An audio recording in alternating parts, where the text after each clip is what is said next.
हम भी वो हैं जो कभी किसी के पीछे नहीं खड़े होते। जहां खड़े हो जाते हैं लाइन वहीं से शुरू होती है।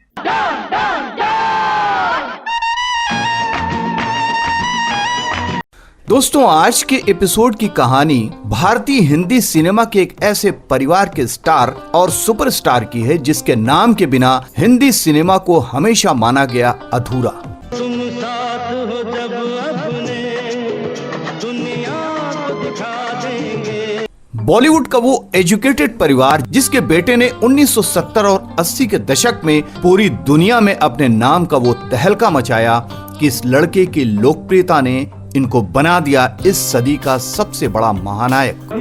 कभी मेरे दिल में ख्याल आया। मशहूर कवि के घर में जन्मा यह लड़का कैसे भारतीय हिंदी सिनेमा में निराशा के साथ शुरुआत करते हुए आगे चलकर बन गया बॉलीवुड का एंग्री यंग मैन। जब तक बैठने को न कहा जाए शराफत से खड़े रहो। ये पुलिस स्टेशन है, तुम्हारे बाप का घर नहीं। भारतीय हिंदी सिनेमा में सबसे महंगे सुपरस्टार होने और कामयाबी के 7वें आसमान पर होने के बावजूद कैसे यह अभिनेता हो गया कंगाल और एक एक पैसे के लिए मोहताज। पल दो पल मेरी हस्ती है, पल दो पल मेरी जवानी। कैसे इस महान अभिनेता ने अपनी संस्कारी और खूबसूरत पत्नी को धोखा देकर एक दूसरी मशहूर अभिनेत्री से लगा लिया अपना दिल, जिसकी वजह से हो गई इनकी शादीशुदा जिंदगी पूरी तरह से बर्बाद। अमित मेरे पति हैं, मेरा धर्म है, वो मेरा प्यार है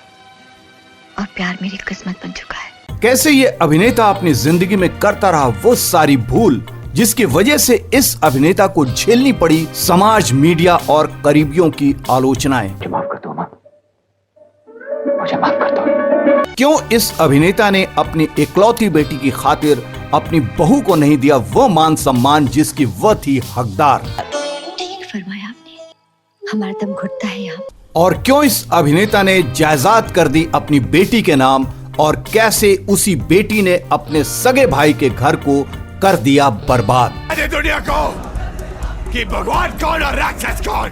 और इतने मशहूर परिवार में ऐसा क्या हुआ कि इस परिवार के हर शख्स की शादी हमेशा घिरी रही गृह कलेश में, जिसकी वजह से ये पूरा परिवार रहा चर्चाओं में, आंसुओं में।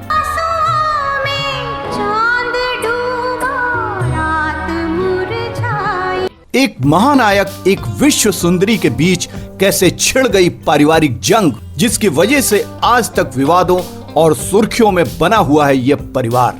बताएंगे और भी बहुत कुछ इस पावरफुल और चर्चित परिवार के बारे में। आप बने रहिए हमारे साथ वीडियो के अंतिम सच तक। 18 बरस की तू होने को आई रे, कौन पूछे।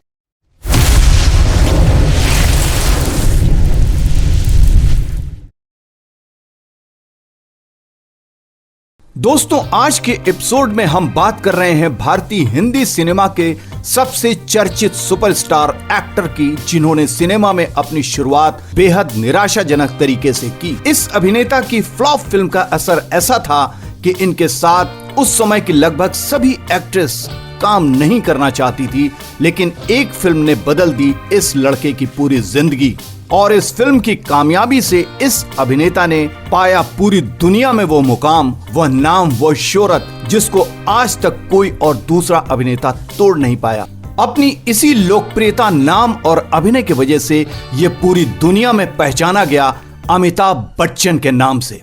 रिश्ते में तो हम तुम्हारे बाप होते हैं, नाम है शहंशाह। इस एपिसोड के जरिए हम आपको अमिताभ बच्चन से जुड़े वाद विवाद, उनकी जिंदगी में आए उतार चढ़ाव और कैसे इनकी जिंदगी आज इतनी मुश्किलों में आ गई, इन सब के बारे में हम आपको बताएंगे। उससे पहले आइए एक नजर डाल लेते हैं अमिताभ बच्चन के शुरुआती जीवन पर। तुम भी चलो हम भी चले, चलते रहे। अमिताभ बच्चन का जन्म 11 अक्टूबर 1942 को उत्तर प्रदेश के इलाहाबाद शहर में हुआ था। इनके पिता का नाम हरिवंश राय बच्चन है, जो एक जाने माने कवि थे। इनकी मां का नाम तेजी बच्चन, जो एक समाज सेविका के तौर पर काम करती रहीं। हरिवंश राय बच्चन और तेजी बच्चन की 2 संतानें थीं। एक अमिताभ बच्चन और दूसरे भाई अजिताभ बच्चन। अमिताभ के बचपन में इनके माता पिता ने इनका नाम इनकलाब रखा था। दरअसल जिस समय अमिताभ बच्चन का जन्म हुआ था उस वक्त चारों तरफ आजादी की लड़ाई चल रही थी और इनकलाब जिंदाबाद नारा जोरों पर था। इसीलिए इनके माता पिता ने इनका नाम स्वतंत्रता संग्राम के इस नारे के नाम पर रख दिया। लेकिन आगे चलकर इनके पिता के एक करीबी दोस्त सुमित्रा नंदन पंत के कहने पर अपने बेटे का नाम उन्होंने अमिताभ बच्चन रख दिया। अमिताभ बच्चन की स्कूलिंग इलाहाबाद के स्कूल सेंट मैरी से हुई। इसके बाद आगे की पढ़ाई इन्होंने नैनीताल के शेरवुड कॉलेज से की, जहां अमिताभ पढ़ाई के साथ साथ नाटक मंचन में भी काम करते थे। नैनीताल से पढ़ाई करने के बाद इन्होंने दिल्ली के किरोड़ीमल कॉलेज में अपना दाखिला लिया, जहां से इन्होंने अपनी ग्रेजुएशन की पढ़ाई पूरी की। उसके बाद अमिताभ ने दिल्ली में कई जगह नौकरी करने की कोशिश की, लेकिन कहीं भी उन्हें सफलता नहीं मिली। इसी दौरान अमिताभ बच्चन ने अपने एक दोस्त के कहने पर ऑल इंडिया रेडियो में वॉइस नरेशन की जॉब के लिए कोशिश की, लेकिन यहां उनकी आवाज को नकार दिया गया।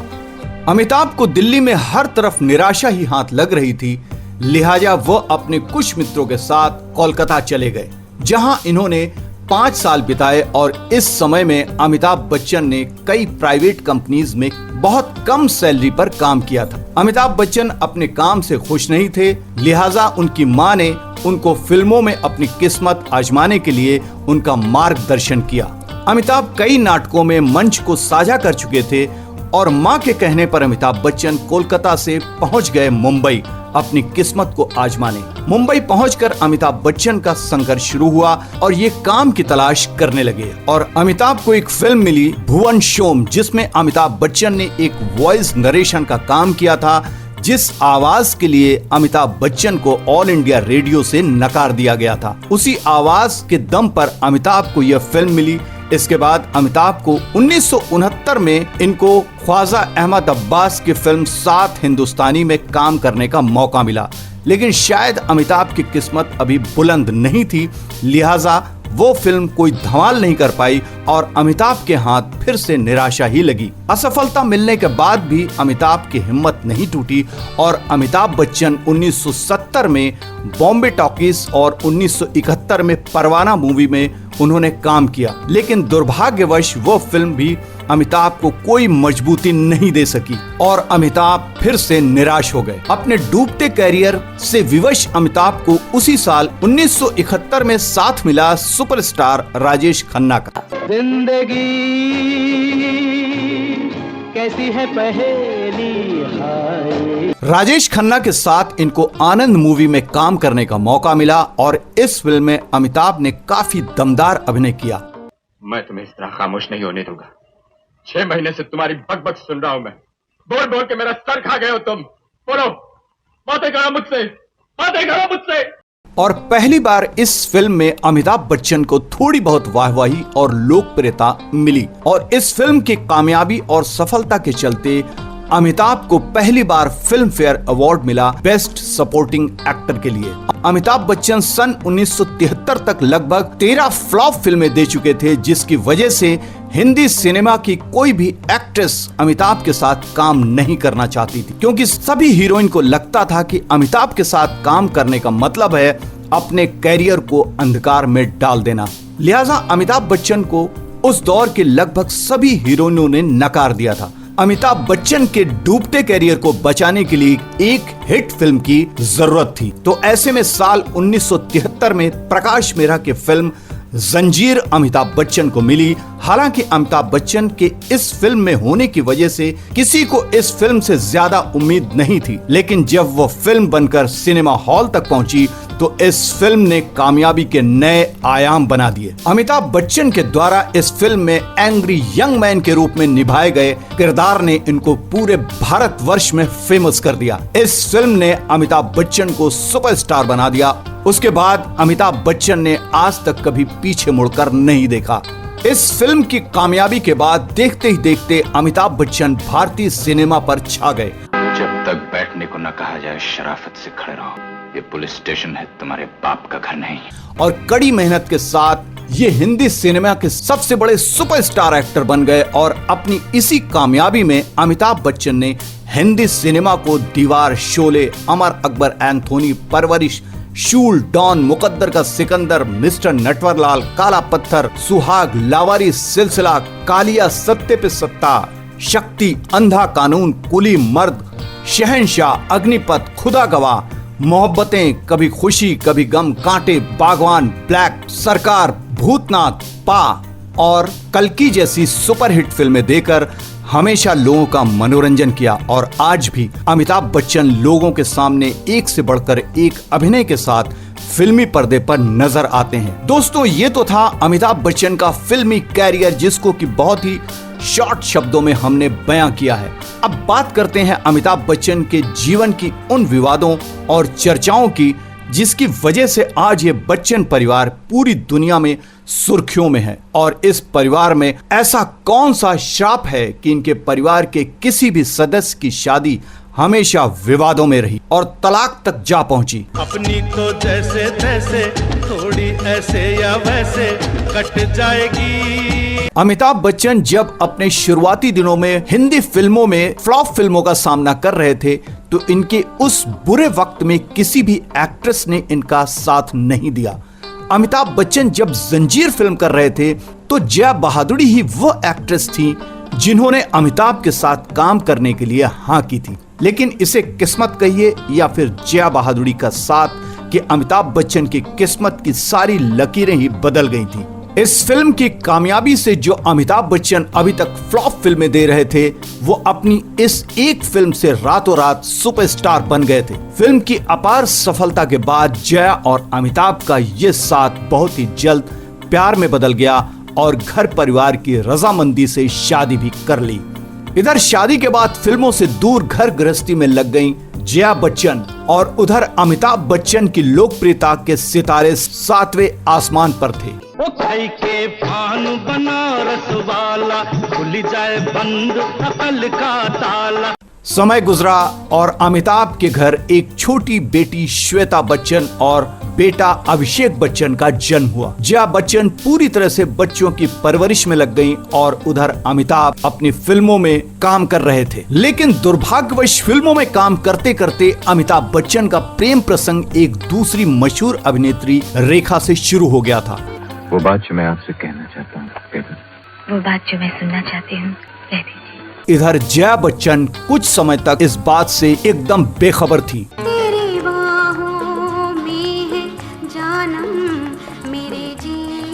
लेकिन यह बात ज्यादा दिनों तक छुप न सकी और जया बच्चन को अमिताभ बच्चन के इस अफेयर का पता चल गया। जया को यह सच जानकर यकीन ही नहीं हो रहा था कि उनके पति उनको इतना बड़ा धोखा दे रहे। जैसे जैसे जया ने अपने आप को संभाला और अमिताभ को समझाने की कोशिश की, लेकिन अमिताभ भी रेखा की खातिर अपने घर की सुख शांति को आग लगाने के लिए उतारू थे। वो रेखा की खातिर जया बच्चन को छोड़ने को तैयार थे और एक दिन बच्चन के घर की यह आग रेखा के जिंदगी तक भी जा पहुंची। हुआ यूं कि अमिताभ बच्चन और रेखा एक फिल्म की शूटिंग कर रहे थे। वहां अचानक एक दिन जया बच्चन पहुंच गई और वहां अमिताभ बच्चन और रेखा को बेहद करीब देखकर वह आग बबूला हो गई और जया ने सबके सामने रेखा को एक जोरदार तमाचा रसीद कर दिया और अमिताभ बच्चन से दूरी बनाए रखने के लिए आगाह कर दिया।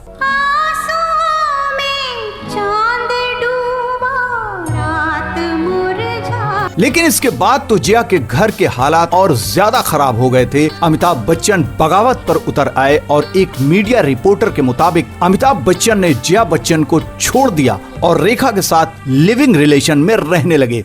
मेरी भी जरूरत नहीं तो मुझे यहाँ रहने का क्या अधिकार है? मैं नहीं जानता, ये आप जानती हैं। आप अमिताभ बच्चन जया बच्चन से तलाक लेना चाहते थे, लेकिन यह तलाक नहीं हो पाया क्योंकि इनके इस तलाक के फैसले के बीच आ गए पूर्व प्रधानमंत्री राजीव गांधी। गांधी परिवार से अमिताभ बच्चन के काफी अच्छे रिश्ते थे और वो कांग्रेस पार्टी का एक जाना माना चेहरा थे। लिहाजा राजीव गांधी ने अमिताभ बच्चन को जया के साथ रहने को कहा, जिसके बाद अमिताभ बच्चन उनकी बात मानकर जया के पास वापस लौट गए। लेकिन अभी अमिताभ बच्चन जया को स्वीकार नहीं कर पा रहे थे। एक दिन कुछ ऐसा हुआ कि अमिताभ बच्चन को फिल्म कुली की शूटिंग के दौरान गंभीर चोट लग गई और वह जिंदगी और मौत से जूझ रहे थे। अमिताभ की जया बच्चन ने उस समय जी जान से सेवा की थी और जया के इस प्यार को देखते हुए अमिताभ बच्चन ने जया बच्चन को अपना लिया था और रेखा से दूर रहने का वादा कर लिया था। मुझे माफ कर दो मां, मुझे माफ कर दो। और इस तरह से पहली बार अमिताभ बच्चन की बेवफाई ने इस घर को तोड़ने की कोशिश की थी। अमिताभ बच्चन ने अपने इस विवाद में कभी भी समझदारी से काम नहीं लिया था। वो तो भला हो राजीव गांधी जी का, जो इनके रिश्ते को बचाने के लिए बीच में आ गए। इन सब में जया बच्चन ने काफी मानसिक तनाव और परेशानी का सामना किया था। गुस्सैल और चिड़चिड़ी दिखाई देती हैं। इसके पीछे की कहानी यही है कि अमिताभ बच्चन की बेरुखी ही दिखाई देती है, जिसको जया ने बड़े करीब से देखा और झेला था। बच्चन परिवार की ये पहली शादी थी जो तलाक के मुहारे तक आ पहुंची थी, लेकिन मनमुटाव के बीच यह रिश्ता फिर से जुड़ा और आज तक जुड़ा हुआ है। अब तो है तुमसे हर खुशी। अब बात करते हैं अमिताभ बच्चन के परिवार की दूसरी शादी की, जिसको लेकर आज भी लोगों की जुबान पर कई सवाल बने हुए हैं, जिसका जवाब आज तक ढूंढा जा रहा है। अमिताभ बच्चन की 2 संतानें हैं, बेटी श्वेता बच्चन और बेटा अभिषेक बच्चन, और इन दोनों की ही शादी आज भी पूरी दुनिया की मीडिया की हेडलाइन बनी हुई है। श्वेता बच्चन का जन्म 17 मार्च 1974 को मुंबई में हुआ था। श्वेता बच्चन बड़े होकर एक मॉडल और लेखिका बनी। अमिताभ बच्चन ने अपनी बेटी श्वेता बच्चन की शादी 16 फरवरी 1997 को हिंदी फिल्म निर्माता और अभिनेता राज कपूर की बेटी रितु नंदा के बेटे निखिल नंदा से कराई। निखिल नंदा दिल्ली के बिजनेसमैन हैं और शादी के बाद श्वेता बच्चन भी दिल्ली ही शिफ्ट हो गई। शादी के बाद श्वेता बच्चन ने भी 2 संतानों को जन्म दिया, बेटी नव्या और बेटा अगस्त नंदा। लेकिन कुछ साल गुजरने के बाद एक दिन श्वेता बच्चन मुंबई शिफ्ट हो गईं अपने बच्चों के साथ, जहां वह अपने माता पिता के साथ रहने लगी। हालांकि अभी तक उनके मुंबई शिफ्ट होने की वजह सामने नहीं आई थी, लेकिन जब श्वेता बच्चन अक्सर अपने माँ बाप के साथ उनके घर पर दिखाई देने लगी तो लोगों के मन में उनको लेकर कई सवाल खड़े हो गए और धीरे धीरे मीडिया में खबरें आने लगी कि श्वेता बच्चन ने अपने पति निखिल नंदा का घर छोड़ दिया। उनके और उनके पति के बीच मनमुटाव हो गया है। बात आगे बढ़ी तो ये पता चला कि श्वेता बच्चन और निखिल नंदा अब साथ नहीं है, लेकिन परिवार की इज्जत को कोई दाग न लगे इसलिए इस रिश्ते को सिर्फ दिखावे के लिए दिखाया जा रहा है। लेकिन जब बच्चन फैमिली दुनिया भर के सवालों से घिरी नजर आई तो बताया गया कि श्वेता बच्चन अपने पति से दूर इसलिए रहती हैं क्योंकि वो अपना खुद का काम करना चाहती हैं। वो पति के पैसों का इस्तेमाल नहीं करना चाहती और उनके पति का व्यापार अलग है, इसलिए वह अपने बच्चों को लेकर मुंबई अपने पिता के घर शिफ्ट हो गई। लेकिन बच्चन फैमिली का यह तर्क किसी को भी हजम नहीं हुआ और इसीलिए आज श्वेता बच्चन और निखिल नंदा के तलाक के कयास लगाए जा रहे हैं। परिवार की इज्जत खराब न हो इसलिए इस बात को छुपाया जा रहा है। तो वही मीडिया रिपोर्ट्स के मुताबिक ऋतिक रोशन का अपनी पत्नी सुजैन खान से तलाक हो चुका है, जिसके बाद ये श्वेता बच्चन के करीब आ गए थे। जानकारी के मुताबिक दोनों बचपन के दोस्त हैं, लेकिन शादी होने के बाद दोनों के बीच दूरियां आ गईं। इन दोनों को एक साथ कई पार्टीज और इवेंट्स में देखा गया। रिपोर्ट्स की माने तो श्वेता बच्चन ऋतिक रोशन से मिलने उनके घर भी जाया करती थी और इसी दौरान ये करीब आए थे। इसके बाद इन दोनों की डेटिंग की खबरों को भी काफी तूल मिल गया था। कहा जाता है कि कंगना रनावत और ऋतिक रोशन के ब्रेकअप की असली वजह श्वेता बच्चन ही है, लेकिन इन सब बातों में कितनी सच्चाई है इसका कोई पुख्ता सबूत नहीं है। बच्चन फैमिली की यह दूसरी शादी है जिसको तलाक के रूप में देखा जा रहा है, लेकिन सच अभी भी पर्दे के पीछे है और एक दिन झूठ का पर्दा बहुत जल्द उठेगा और सारी तस्वीर साफ हो जाएगी। श्वेता बच्चन की शादी के बाद अब इस परिवार में शादी का नंबर आता है अभिषेक बच्चन का। अभिषेक बच्चन भी भारतीय हिंदी सिनेमा से जुड़े हैं, वह भी हिंदी सिनेमा के जाने माने अभिनेता हैं, लेकिन उनको अपनी माँ और पिता जितनी कामयाबी और सफलता नहीं मिल पाई। अभिषेक बच्चन की शादी 20 अप्रैल 2007 को विश्व सुंदरी ऐश्वर्या राय से हुई थी। वो एक लव मैरिज थी। ऐश्वर्या भी भारतीय हिंदी सिनेमा की टॉप अभिनेत्री के साथ साथ सुपर मॉडल रह चुकी हैं। चोरी चोरी किया रे, दिल ये दिल लिया रे, चोरी चोरी किया अभिषेक बच्चन और ऐश्वर्या राय की जिंदगी शुरुआती दिनों में बहुत अच्छे से गुजर रही थी, लेकिन कुछ समय बाद इस परिवार में वो युद्ध छिड़ गया जिसकी जंग आज तक जारी है।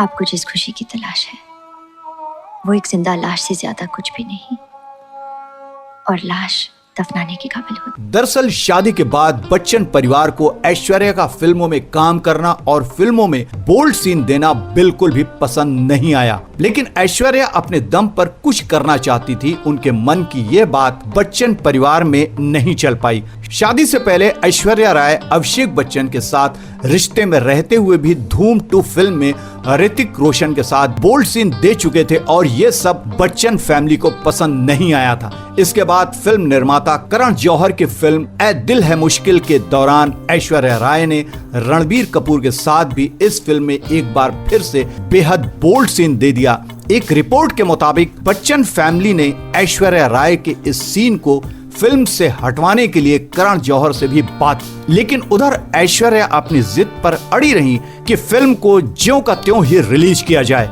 परिवार की लड़ाई का फायदा करण जौहर ने उठाया और फिल्म को रिलीज कर दिया। इन सभी सीन्स के साथ ही फिल्म में ऐश्वर्या राय का यह बोल्ड लुक और रोमांस देखकर बच्चन परिवार काफी नाराज हुआ और कहा जाता है कि इस फिल्म में अमिताभ बच्चन ने अपनी पावर का इस्तेमाल किया और उसके बाद आज तक ऐश्वर्या राय को किसी ने कोई फिल्म तक ऑफर नहीं किया था। एक तरफ जहां इस परिवार में इज्जत मान मर्यादा की लड़ाई चल रही थी, तो वहीं एक युद्ध इनके घर छिड़ गया। दरअसल शादी के बाद अमिताभ बच्चन की बेटी श्वेता बच्चन को अपने पति का घर छोड़कर अपने माँ बाप के साथ ही रहने लगी थी। भाई के शादी के बाद जब ऐश्वर्या भी इसी घर में बहू के रूप में रह रही थी, तो श्वेता बच्चन का यूं घर में रहना सही नहीं लगता था, क्योंकि श्वेता बच्चन इस घर में अपने मन की चलाती थी। ऐश्वर्या राय की बात को कोई तवज्जो नहीं दी जाती थी, लिहाजा धीरे धीरे ऐश्वर्या और श्वेता के बीच हल्की फुल्की नोक झोंक शुरू हो गई। लेकिन इस नोक झोंक ने एक दिन हाथापाई का रूप ले लिया। मीडिया रिपोर्ट्स के मुताबिक श्वेता बच्चन ने एक दिन गुस्से में ऐश्वर्या राय को तमाचा जड़ दिया। मारो मुझे, जी भर के मारो, मारती क्यों नहीं? और इस मामले को घर के बड़े अमिताभ बच्चन और जया बच्चन ने शांत करवाया था, लेकिन बेटी के मोह में डूबे ये दोनों अपनी बहू के पक्ष में कुछ भी न बोल पाए। बात बढ़ती चली गई। घर का झगड़ा अब मीडिया, मैगजीन, न्यूज चैनल की हेडलाइन बनने लगा और लोग ऐश्वर्या और अभिषेक के तलाक के कयास लगाने लगे। तो अब हम गैर हो चुके हैं,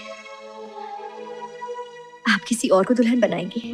कुछ समय तक तो इन बातों को सिर्फ अफवाह समझकर नजरअंदाज किया जाने लगा, लेकिन जब एक दिन अमिताभ बच्चन ने अपनी प्रॉपर्टी का एक हिस्सा अपनी बेटी श्वेता के नाम कर दिया, तो इस बात से ऐश्वर्या को बहुत दुख हुआ। झगड़ा धीरे धीरे बढ़ता गया और एक दिन वो भी आ गया जब ऐश्वर्या राय ने अमिताभ बच्चन का घर छोड़ दिया। आज तो मैं सब कुछ गवा के आई हूँ, इस्मत, इज्जत, मान मर्यादा, घर बार, माँ बाप, सब कुछ। मारो मुझे। और अपनी बेटी आराध्या बच्चन को लेकर वह अपने मायके चली गईं, जिसके बाद लोग बच्चन परिवार से सवाल करने लगे, लेकिन अभी भी सब परिवार वाले सब कुछ ठीक ठाक बता रहे थे और मीडिया की खबरों को अफवाह। इन रिश्तों को लेकर सुर्खियों का बाजार गर्म ही रहा, लेकिन दुनिया के सवाल और ज्यादा मजबूत हो गए जब अभी हाल ही में मुकेश अंबानी के बेटे अनंत अंबानी की शादी में पूरा बच्चन परिवार एक साथ आया, तो वहीं दूसरी तरफ ऐश्वर्या राय सिर्फ अपनी बेटी आराध्या के साथ इस पार्टी में नजर आईं। अगर इस परिवार में सब कुछ ठीक ठाक चल रहा था, तो यूं इस तरह परिवार का अलग अलग शादी में आना, एक दूसरे से बात न करना किस तरफ इशारा करता है? ऐश्वर्या राय अभी भी बच्चन परिवार से अलग रह रही हैं, अपनी बेटी आराध्या के साथ, और श्वेता बच्चन अमिताभ बच्चन के साथ। आखिर क्यों आप हमें अपनी जिंदगी से निकाल रहे हैं? क्या कसूर है हमारा? क्या गुनाह किया है हमने? वहीं सब लोग मान चुके हैं कि इस परिवार में दरार आ चुकी है जो दिन प्रतिदिन बढ़ती जा रही है, लेकिन ये सभी अपने अपने घर में झूठी मान सम्मान की खातिर खुलकर किसी के सामने कुछ भी नहीं बोल रहे हैं। झूठ, सब झूठ है, झूठ है। बच्चन परिवार की ये तीसरी शादी थी जो और शादियों की तरह विवादों से घिरी हुई है, और तलाक के किनारे पर है। अब ये देखना है कि इस परिवार के लिए अमिताभ बच्चन कोई रास्ता निकाल पाएंगे या नहीं, या वो अपनी बेटी श्वेता बच्चन के साथ ही खड़े रहेंगे। श्वेता बच्चन अपने माता पिता से दूर हो पाएंगी? क्या अभिषेक बच्चन अपनी इस शादी को बचा पाएंगे? ये सारे सवाल आम जनता के बीच जोर शोर से चल रहे हैं। क्या बच्चन परिवार बिखर जाएगा या इस परिवार में एक दिन सब कुछ ठीक ठाक हो जाएगा? हमारी जिंदगी यूं ही अंधेरों में भटक रही है। हम सारी दुनिया से लड़ सकते हैं लेकिन तकदीर का लिखा हुआ नहीं मिटा सकते। आपका क्या कहना है इस परिवार के बारे में? अपनी राय कमेंट के जरिए हमें अवश्य दें। आपको क्या लगता है कि इस परिवार में सबसे बड़ा दोषी कौन है?